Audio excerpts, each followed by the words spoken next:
Hello and welcome in today's video. Today in this video I will be discussing about what is the markings which are present onto a progressive addition lens, the optics of a progressive addition lens, what are the factors which affect the optical performance, and what are the different designs of progressives which are actually available. So let's start with the video. First, we will see what are the different markings which are present onto a progressive addition lens. So in here, if you see, there are multiple markings which are present, some of which are temporary, or rather which can be removed with the help of a solvent, and some of them are your permanent marking which are done with the help of a laser etching. The first marking which is there are the two hidden circles which are seen on both the sides, and these two are around 34 millimeter apart from each other. These two circles will further help you in future once the temporary markings are removed to remark the lens again, and also they give you an idea about at what axis your distance optical center is present. The next is your distance optical center. The red dot which is present here is your distance optical center. The power or the prescription for distance, the optical center for it would be present here. Next is your addition power. This is generally seen in the temporal side, just below your hidden circle. So on the temporal sides, when we see, there would be numbers which could be 20. This means the addition is 2.0. In case of your 2.25, it might be written 22 or 2.25. It would depend on which company it is. For different addition, generally these initials are used. Like for example, if it is 1, it would be 1 and 0. For 1.5 it would be 1 and 5, that is 15. For 2 it would be 20, and so on. So this is how an addition can be seen onto your lens just by going through the markings. Next is your axis line. This axis line is actually a temporary marking which is present, which can be removed later on. This allows you to see if the axis of your lens and the axis of the frame, which is the horizontal center line, is aligned properly and there is no skew in the axis of the patient's prescription. The next is your fitting cross. So this point actually coincides with the point marking which we take onto the frame, and this allows you to see if all the areas of your lenses are properly corresponding with your markings. Next is the distance optical circle or the distance power circle. This is again a temporary marking which is seen. So this gives you the idea where to check your distance power exactly. So whenever you are doing a lensometry, the distance power has to be checked through this area to get a proper distance power. Next is your logo. So this is what a logo is. Logo generally signifies that what design of lens it is. As we know, in progressive addition lenses there are multiple designs available even within a single company. So this gives you an idea which company the lens belongs to and what design is generally used into the lens. And the last thing is your near vision circle. So this gives you the idea where to check the near power when we are doing the lensometry. When we see through this area exactly, you can get the addition or whatever the near power is. Here, whatever is in green are the permanent marking which are done with the help of a laser engraving, whereas those who are in white are the temporary marking and can be removed with the help of a solvent or rather a cleaning spray. So this is how actually a lens looks like. So if you see, these are the two hidden circles. They are also temporarily marked, but once removed, that can be only visible with the help of a transmission, or rather what we can see that your lenses in front of a light with the help of a magnifying lens. These all yellow lines are your temporary marking which can be removed. So this is your distance optical circle. This is your fitting cross. This is your OC for distance. This is your near circle. So this is the right eye lens, that's why it is marked with R. The addition and all are not seen here because they are laser edged. In some companies they also temporarily mark it, but once removed, the permanent marking can be seen with the laser points. Now what are the different factors which affect a progressive design, or rather I can say the optical performance of a progressive? Let's start with it. The first is an add power. So as we know, in progressive addition lens there is a blending of your distance and the near add. So as the addition increases, your blending zone astigmatism also increases. So simply, if you take a lower addition, the amount of astigmatism in the periphery is rather less or rather smooth, and as you keep on increasing the addition, because the power is very sudden in change. Also the astigmatism keeps on changing very rapidly. This is actually proved with the help of your Minwitt's theorem. Minwitt's theorem states that the rate of change of your addition which is present into your umbilicus, or rather the line through which your eye will follow, the astigmatism which will change laterally is twice as the change in addition. So for every 1 mm, if my addition is changing by 0.25, the lateral astigmatism which is present into the unwanted zone will change by twice, that is 2 into 0.25, that is 0.5. So if the addition is changing by 0.25, the astigmatism changes by 0.5, and same with other cases. So as your addition increases, your cylindrical or the astigmatism present at the periphery would also start increasing. That's why the patient with higher addition have more amount of peripheral astigmatism as compared to patient with lower amount of additions. Second is the length of your progressive corridor. So taking an example here, this is a heart design. So what happens, the progressive corridor is here quite small. So because of which the change in the power or the progression is quite rapid, and because of this rapid progression, as we already saw into your Minwitt's theorem, as the rate of change of addition is quite strong, similarly the rate of change of your astigmatism would be quite strong as well. Whereas in a lens which has a longer corridor, the rate of change of your addition is rather slower, or rather what we can say more gradual.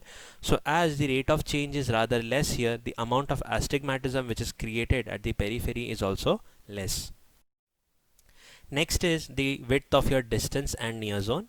So as we know in heart design, the width of your distance and your near is rather more, which gives you a better wide field of view. But at the same time, because of the wide distance and near, the area of your blending is quite constricted or compressed, and all the amount of astigmatism has to be compressed within that area, giving you a more higher gradient of your astigmatism. Whereas in a lens with a softer design, you have a lesser amount of your distance and near field of view, but because it is constricted, there is more amount of area for the astigmatism to get well distributed, and the gradient of astigmatism which is present is well distributed, and that gives you a softer design or lesser amount of your cylindrical gradients. Coming on to progressive addition lens design. Now coming on to the lens designs, there are multiple designs which are present. So starting from the first and foremost design which were initially started are your PAL designs. Can be classified in numerous ways. So it can be classified as either hard or soft depending on to the cylindrical gradient or the astigmatism gradient. It could be classified as symmetrical or asymmetrical, that is depending on to the amount of astigmatism which is distributed on both the sides, or else it could be defined as your mono or multi design. So in mono design there is a one specific design available, whereas in multi design you have numerous options. Coming on to the first one, which is your hard design. So what is a hard design? So it is called as hard design because of the higher gradient or faster growth of astigmatism into the periphery. So as the distance and the near zone are quite well wide, so the area for the blending zone is lesser, and whatever amount of your astigmatism is present is quite compressed and gives you a higher gradient of astigmatism, because of which what you get is higher amount of astigmatism at the periphery, but the advantages here are wide field of distance and near vision.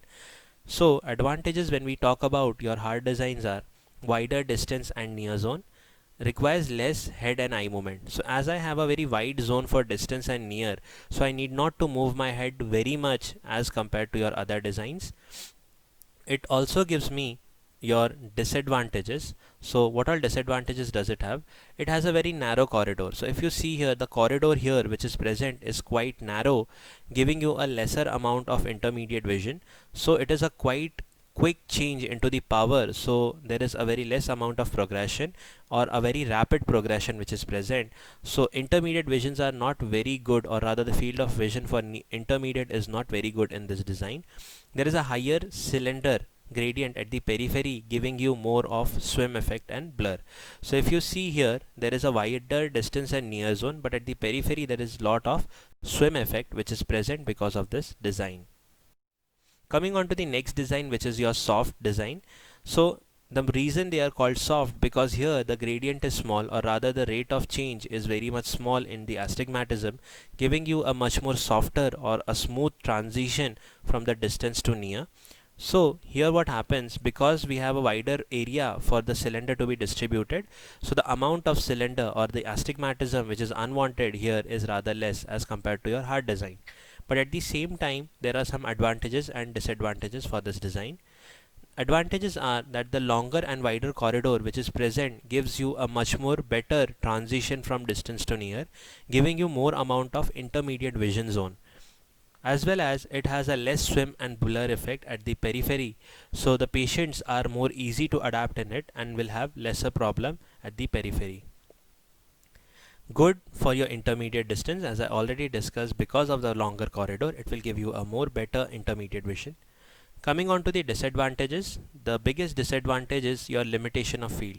Because your distance and intermediate zones are quite restricted, the limitation of field of view comes into place. So the patient needs to move his head or eye continuously to keep the line of sight and the object of regard continuously clear. So this is an example. If you see, though your intermediate zone is quite wider and the patient can see it very clearly, but the periphery has lot of blur, but at the same time he requires to change it with the head movement and eye movement to cope up with this amount of blur. Next is symmetrical design. So what do I understand by symmetrical design? That both the right and left lenses are similar to each other. So there is no different right and left lens. There is only one lens. So to achieve the right or left lens, there is an offset, or rather what we can say inset, which is done 10-degree anti-clockwise and clockwise for right and left lens. So what happens here, because of this, the astigmatism which is present on the nasal side, it increases because you are taking the lens higher onto the nasal side and lower onto the temporal side. Also, because of this matching, what we do, we compensate for the binocular field of vision. So the red line is for your right eye lens and your blue line is for the left eye lens. So as you tilt the image, the peripheral part or the peripheral vision gets very much obstructed and the binocular field of view is comparatively less. Asymmetrical design basically means there is a separate design for right and left lens and the inset is pre-designed into the blank itself. So you need not to do any change or any inset for the lens to go for right and left.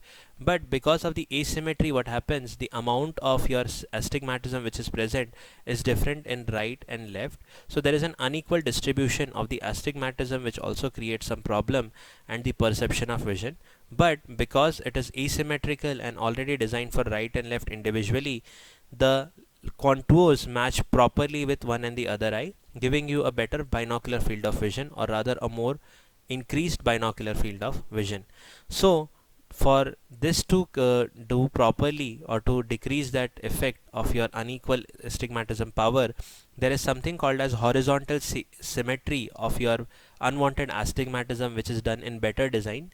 So though it is asymmetrical, but the amount of cylinder or the astigmatism which is present at the periphery can be controlled, and it is generated such a way that both the sides have same amount of astigmatism, giving you better amount of vision. The next design is called as the mono design.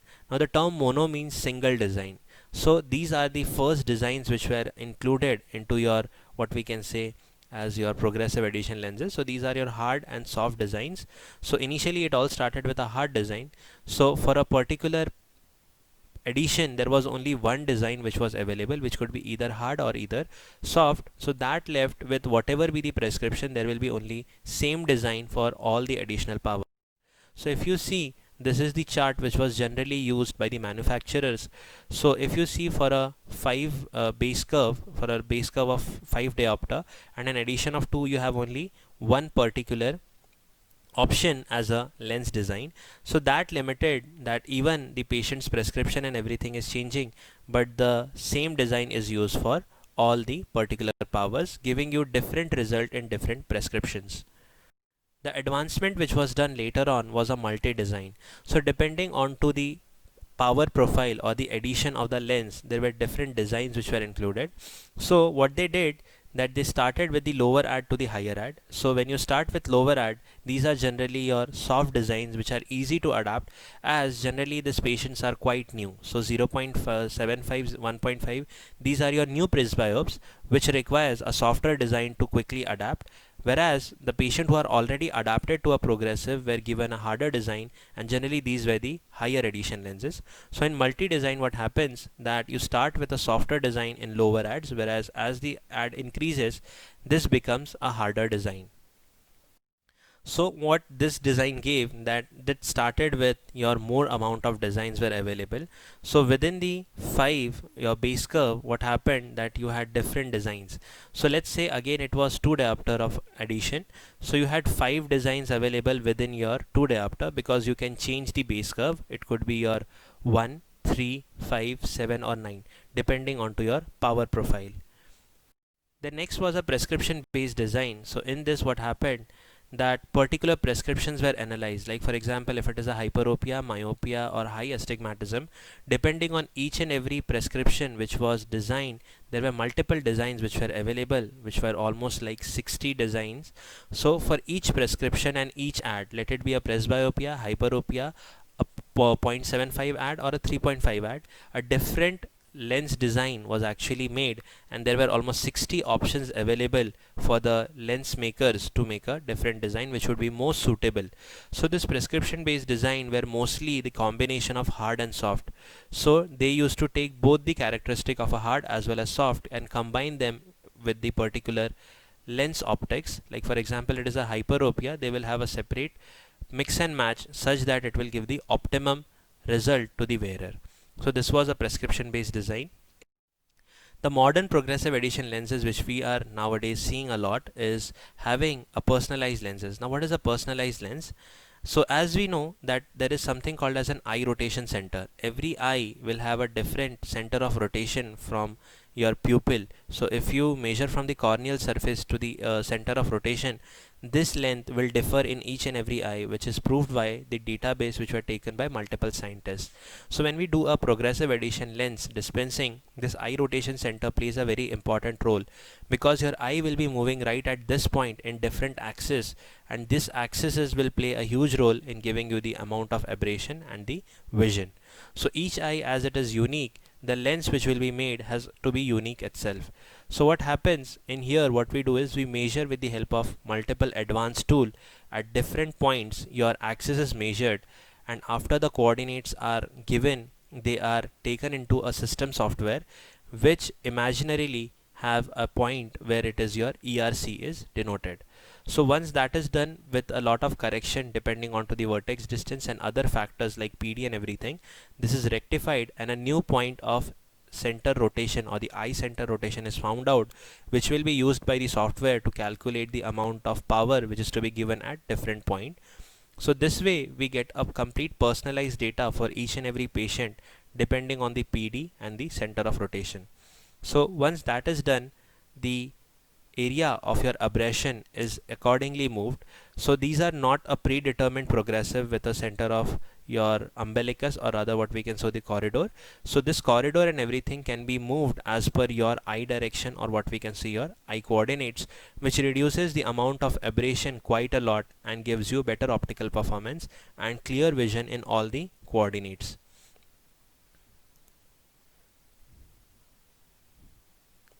So let's see how it is generally done. So this is a VisiOffice, generally a software which is given by Essilor. So here what happens, there is a particular frame with a particular grid which is applied onto the patient's frame, and then the patient needs to see right in front of that particular machine. So particular laser points are there, so which will take the measurement. So accordingly what happens, the system will take the PD measurement and the fitting height and correspond it with the center of rotation. So what generally we do is we do a point marking, which could be here or there by a mm or 2, but when it takes with the help of your machine, it comes very much accurate and it is completely personalized. It takes for both right and left eye differently, as they might be slightly different from each other, once all this data is feeded inside the computer, it will give a particular prescription based design with different coordinates which will suit the customer and give him least amount of peripheral aberration and clear vision in all the direction, reducing all the amount of aberrations. So this is what are the modern generation personalized progressive lenses. Now at the same time, the advantages is that you are getting a completely progressive lens which is a personalized one with least amount of disadvantages and giving you all the clear vision all around the horizon. Whereas the biggest disadvantages is that these are quite costly lenses, as the machine which is required to do this measurement itself cost you more than 4 to 5 lakhs, whereas the lens itself goes about more than 10 to 15,000. So that is the only disadvantage which we have. Thank you for listening this video. I hope you would understand what are the different optics and design of your progressive edition lenses and how they are characterized. Please do subscribe our channel, and thank you again for watching this video. Goodbye.